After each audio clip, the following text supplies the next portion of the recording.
Well, hello there, and thanks for watching. This video includes some very basic beginner level tips. Maybe you're brand new to painting or you've never painted with acrylics. These pointers are going to help you get started. Some things to practice. The materials I have today are just an 11 by 14 canvas. I got a cup of water here. I've got a rag. You could use some paper towel. That's just going to be handy for cleaning off my brush. And then for the sake of this demonstration, I have just white and black paint. Any two colors that you have on hand would work for this. Just maybe two colors that oppose each other as far as light and dark are going to be helpful to practice what I'm going to demonstrate here.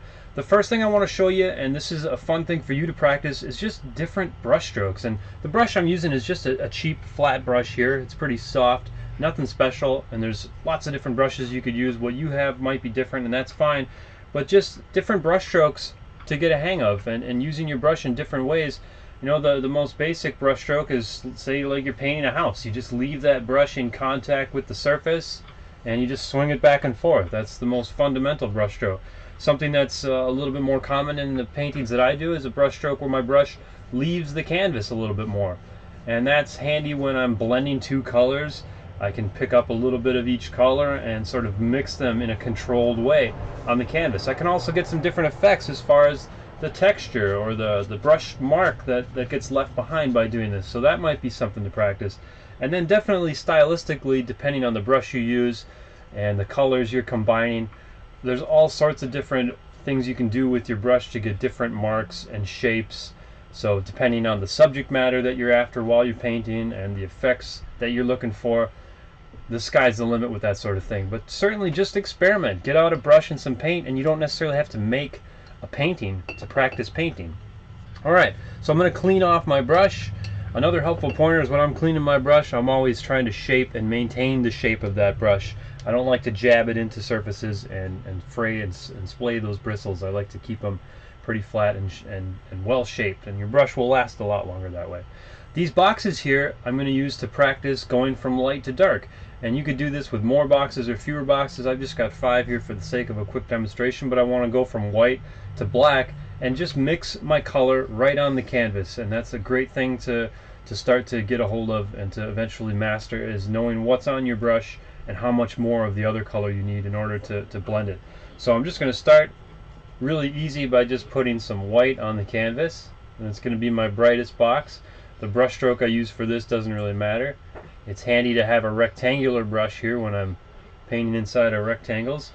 I want to go a little bit darker now, so I start again with some white. Maybe not quite as much white because I'm going to be adding a little bit of black, but I just start by wetting this with white, and then I just pull up a little bit of black on my brush. I can always add more. I don't need to add a ton.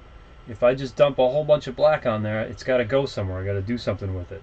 So I'll grab a little bit more black here. Even that might have been too much.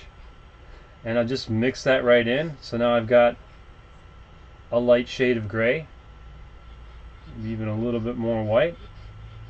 And now I've already got that shade on my brush, so I'll just use that next door here as a starting point, but then add a little bit more black. And as I mix it right on the canvas here, I've got the last color here as a reference to know, well, how much more do I need? How much darker do I want to get? So I'll just continue to add the amount of black that I need, spread that around. And now same thing, I'll take that color and put that next to here as a starting point, and now increase the amount of black. So at this point I was probably 50-50 white to black. Now I'm into just mostly black. And the white that's giving me this shade of gray, it's just the residual white that was on my brush from before. And when you're working through a painting that's more complicated, definitely you have to get used to having a feel for what's on your brush and in which direction you need to go to get the color you want. And now for the last box, I should be into just straight away black. And I completed my box of gradients here. Now definitely as you increase the number of boxes, you're going to increase the challenge, and that can be a fun way to practice controlling your color.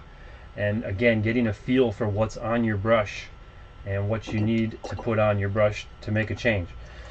Alright, so I'm going to clean off my brush here, dab it in my water, squeeze out that water, and start fresh. And I basically want to do that same thing here, but now I want to try and do it a little bit more continuous. Instead of the separate boxes, I want to see if I can go across this entire band here and go from white to black in shades of gray.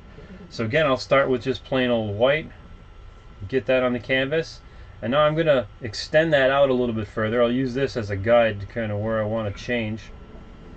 And now I've got white that's already on my brush, white that's wet on the canvas. I just add a little bit of black at first, because I just want to gradually step into it.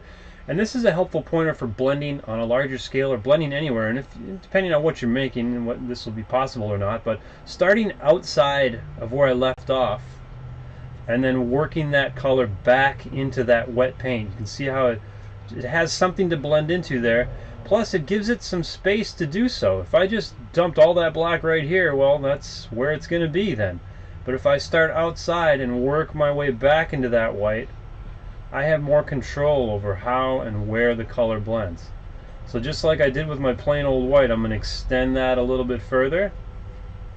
And now I've got some of that color still on my brush. Now I'm going to add a little bit more black. And maybe just the tiniest touch of white on my brush, just so I've got those two colors to blend into. And once again, I'll start outside of where I left off and work my way back so that I can control how and where those two colors meet. And then the process is just going to continue. I'm going to overextend here a little bit, and now I'll go into my black. I'll start outside of where I left off and gradually work my way back into that gray. And I can smooth those two colors together. And then for my last box here, I'm into just straight away black, and I can put that on and overlap and blend in. Now the last step to this, and if you're working on a painting where it's more beneficial to have a nice smooth gradient, you might want to go back and push out some of those brush strokes and further blend it together. To do that, I want to clean off my brush. That's the biggest pointer I can give you for blending colors together, is wiping off your brush and starting fresh occasionally. That way you're just dealing with the paint that's on the canvas. You're not bringing a bunch of paint on your brush into the mix to try and control. That makes it really difficult. So I got a clean brush, and I can just go over this very lightly, very light brush strokes. I can push some of those colors together, smooth out some of the brush strokes that are on there, and then again periodically wiping off my brush again so that I didn't take all that color that I just picked up and bring it down into this dark area. Now the challenge with acrylic paint is as it dries, your ability to do this goes away. Once the paint is on there, you can't blend or mix into it anymore. It's dry, so you'd have to paint over it again to reanimate it. Alright, so hopefully that demonstration is something you can practice to get a better hold of blending colors and knowing what's on your brush, controlling the colors on your brush. The last bit of this demonstration I wanted to share is with the circle here, practicing all of these steps, different brush strokes, color control, and blending colors to create a sphere. Now when you're painting a sphere, and if you get on the internet and look at some images for a sphere as an example to use, where the light source is going to control and dictate where the shadow and the light is on this. So you can pull up whatever image you want and you can decide, is the light hitting from over here, the center? It's going to be the same process no matter which sphere you're going for. So keep that in mind. There's not one way to do it.